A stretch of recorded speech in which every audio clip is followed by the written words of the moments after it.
Hey guys, welcome to Nighttime News, and basically this is where I just share some of my thoughts about the end of my day. A lot of times this is not like every day, but maybe like a compilation of things that have happened on the night that I decide to speak.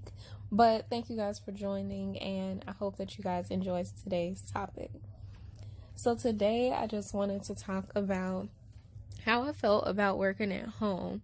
So you guys know COVID-19 is keeping us all in the house, and I actually work for a resource on my college campus where we provide educational and economic resources for Opportunity Youth. If you don't know what Opportunity Youth are, it's basically youth who are deemed to be disengaged from either college education, or maybe they don't have jobs available to them and things like that. So we try to help them and give them as many resources as we have in partnership with other organizations outside of our campus. But basically, our outreach is being done now at home from our personal phones. And I know that I could get a fake phone number and stuff like that. But when I tried my Google Voice, it definitely did not work. So I actually just started calling people off my personal phone. And today I was able to call 20 people, and I felt successful, and it was cool. But I guess I'm just starting to feel like this sucks. It's interesting because I was such a wannabe homebody before COVID happened, because just to give you a gist of everything, I really wanted some time to sleep, some time to wind down, sometimes to do things that I wanted to do when I wanted to do it. And now I get all of that freedom, and I'm just like, I don't like this. So I don't want to be that person who's like this double entendre, one day it means this to you and one day it means that to you. I don't want to be almost that person who's always complaining no matter what happens. But literally before COVID, I had internship, work, and classes in the evening, and my week was crazy busy, and I would have to drive to these places, but the drive wasn't horrible. The drive actually gave me a peace of mind. It was just, spending the time there and being able to do all of your work and keep busy and, entertain other people, and you don't want to entertain other people. And now I'm in that space where I don't have to, and I'm just like, I should be doing something more than this, And I think too, it's because COVID means that nobody can be around anybody. So it's not like I can go out. It's not like we can find any other outlets that we're used to, such as the movies or bowling and stuff like that, to go and enjoy each other. So literally free time is whatever you can do in the house that's not work at home. So I'm just stuck in that mindset now where I am tired of being at home. But I've been making the best of it. I go in between my boyfriend's house and my house. Well, it's my grandma's house, but I live there. And so that's been keeping me a little bit busier, having someplace to go. I just asked my oldest cousin, my oldest cousin, if I could come use her treadmill this Thursday. So the goal is to go over there and do some exercises. And she has 2 little boys, so they're probably going to drive me crazy for an hour, and then I'm going to leave. But yeah, I'll probably watch some movies with my mom. But overall, working from home has been interesting, and I'm just sitting here it's cool. But if my life was constrained to home like this, I think I would go crazy. And once again, it could be because we can't do other outside activities like we're used to. And I could see if I had to do all of this at home, and then I could still go out and do the things I like to do, that would be a whole different atmosphere. But now it's everything's at home. It's just stay at home, and I'm no. And it's almost like that rebellious attitude too. Now that somebody's telling me what to do, I'm no, I'm not gonna do it. So I definitely find myself going to Walmart and stuff like that just because I'm like, I don't even need nothing. But yeah, staying at home is something else. But if you guys would like to, please comment down below what you guys are doing as you're staying at home. I know that I was like talking initially about working from home, but just let me know, what are you guys doing when you stay at home? One thing I wanted to say is that I know a lot of us might be tempted to do online shopping, but tell me if you have this experience. Like, I've literally had shopping carts full of clothes with Fashion Nova, Charlotte Russe, and it was one more place I was gonna get some things, Levi's. And I literally look at this stuff like I don't even need it. We don't know when COVID is going to be over or anything of that nature. And I will be buying these clothes just to say that I have them, because literally I can't go out and show off. Or I can't go out and show off my new outfit and make sure people know I'm looking cute today. I can get cute for myself, but then why did I pay all that money for those clothes, So I literally been eyeing my carts like, y'all cute and all, but Andrea, you really don't even need this. Like, I just be sitting there like, girl, put it away. Put it away, So basically, y'all, I got carts full of stuff just to be window shopping via online shopping. Like, nobody's gonna buy anything because honestly, before COVID, I did a lot of thrift store shopping. Excuse me. I did a lot of thrift store shopping. And then right before this outbreak happened, I was like, oh, I want to revamp my wardrobe to be relatively minimalistic, or more so like a seasonal dresser. So making sure that I have essential items for summer, spring, winter, and fall. And I was on a great path because I had got rid of so many clothes, and I still have a lot of clothes that I want to start a resale boutique with. But nonetheless, like, I had all this stuff and I'm just like, get rid of it, get rid of it. So now my closet is where I want it to be. Like, I have items I know I will wear, that I'm comfortable wearing, that fit me very well. And when I go shopping, that's what I aim for now. I'm like, clothes have to fit me. It has to be a style I like. It has to be colors I would actually wear.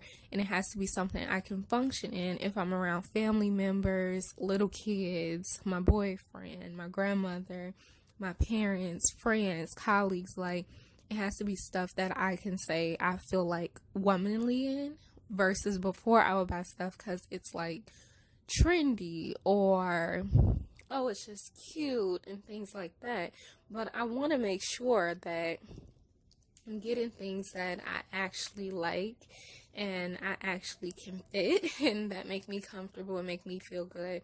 And not just because this year this was a trend or most girls look good in this. Like, it's okay if I can't wear that style. There's something else I could wear that makes me feel 10 times better, So I was on this whole streak of changing my wardrobe, and I've had those carts open in Fashion Nova, Levi, and Charlotte Russe, but I kept telling myself like, well, let me wait for bigger sales. And the more I waited, the more sales came, which was amazing because I'm like, I manifested that.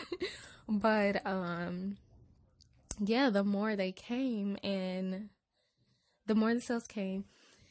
And so I just decided, like, well, I'm just going to wait for real, because do I really need these items? Am I just saying I want to?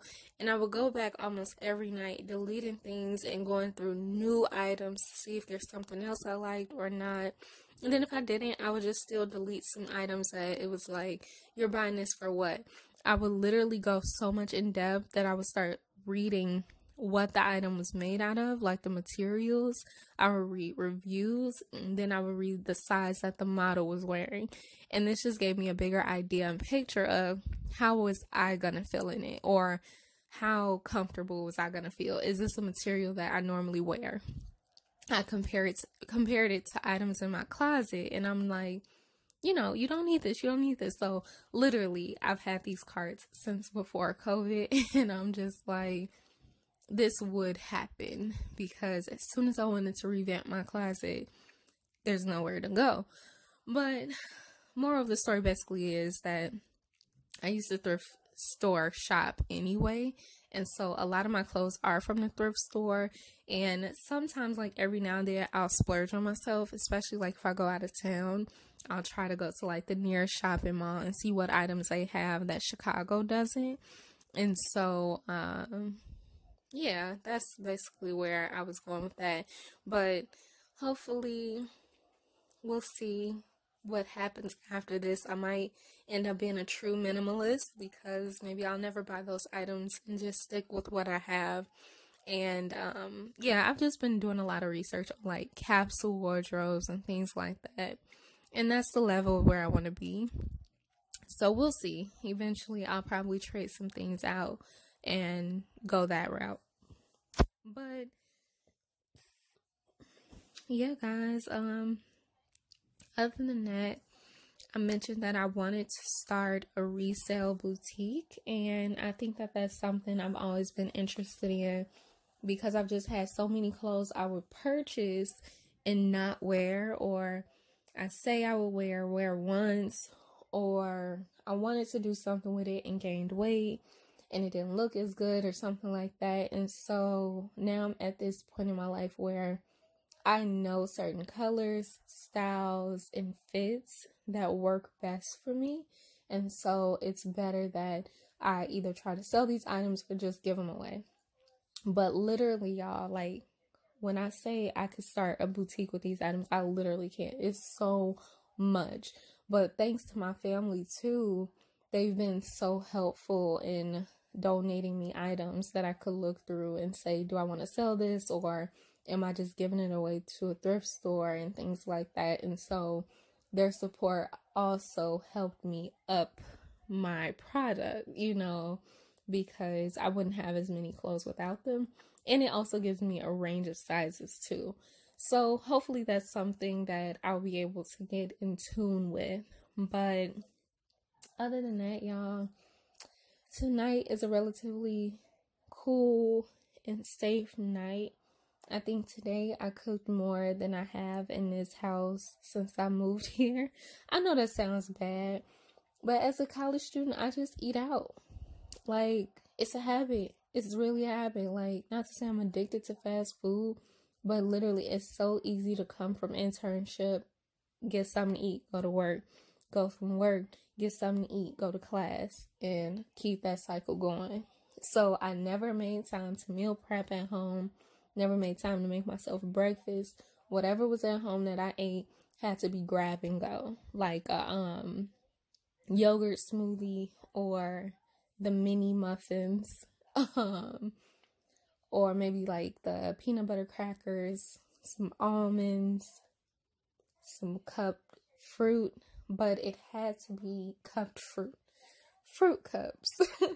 But it has to be something that I can grab and go because I'm not cooking at home. But I will say, thanks to coronavirus, I have been cooking more when I come home. So that's a cool thing. Today I was able to make myself some mushroom pasta. And so basically I just used pesto sauce, then spaghetti, and some mushrooms I had that I didn't want to go bad. And I put those together and it came out to taste good. I added some Parmesan on it. And so the mushrooms really gave me a taste as if it was meat in it. And so I'm not vegetarian, but I literally tried for 4 months to be vegetarian. I was not a good vegetarian. And what I mean by that is that I did not incorporate a lot of vegetables, which is crazy, right? Ironic. I didn't incorporate a lot of vegetables and I was still eating very starchy. And I had experienced literally the worst feminine care ever. And I'm using that phrase to explain like what was happening to my vaginal area. Like, that was like the worst experience I will ever have. And I'm not going to say that every woman deals with that, but I do think that if they talk to you about, and when I say they, I mean like places where you learn how to become vegetarian, things like that. When you're learning these things as a woman, they should also mention that your vaginal health might decline. And so how do you compensate for the loss of whatever is happening with your, it has something to do with like the balance of your pH, right? Because your diet has a lot to do with how your body is at an equilibrium. So if I'm always eating chicken and pasta and maybe certain vegetables, my body knows that that's my equilibrium. Versus when I stop doing those things and it's something completely different, or now it's all starch, your body never sees any chicken, your body doesn't see those same vegetables, your body's gonna be like, what? And so you're gonna have an imbalance in your pH, and this can affect your vaginal health.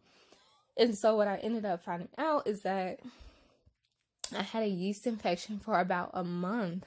It was horrible. It felt like a UTI at first, and so being somebody who didn't want to get too into like medicine and stuff like that, I was like, oh, I can cure it at home. I drank pure cranberry juice. I bought cranberry peels, and I'm like, I could just drink a whole bunch of water and pee it out. No, ladies, go to the doctor. It's not working that way. Like, it's not gonna work that way. And so basically I did that, and what I will say is that after a while, I just couldn't help but notice that there's a problem. Like, there was no ignoring it. And I went to the doctor, and she said, yeah, you have a lot of yeast, so we'll give you this. She gave me 2 forms of yeast infection medicine. So she gave me the 1-day pill, but also the Metro gel that you can put inside your vagina. And that was supposed to cure me completely, because I literally had an infection for a month or more. And it was kind of sad, because I was like, something with my diet could have affected that. Now that I wasn't eating vegetables like I should have been, or eating meat like I was, something had affected my vaginal health. And so I think that that's something people should bring up when they talk about going vegetarian or vegan.